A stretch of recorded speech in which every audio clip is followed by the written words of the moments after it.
Since its creation in the 1990s, the Python programming language has been revolutionary. It has been mainly used in many different applications and mostly scientific computation, game programming, and database. Python is a quite easy to learn yet powerful language which is very versatile.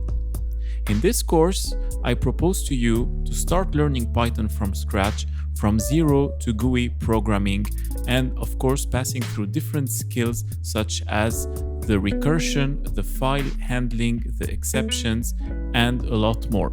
This course, divided into 14 chapters, will be given jointly by Mr. Khaled Atiyah and myself, Joe, founder of Learning While Practicing. It is constituted of a lot of source codes that are available through download, where you will be able to learn things practically, which is the motto of Learning While Practicing. So if you want to learn Python right away, do not hesitate to join this course.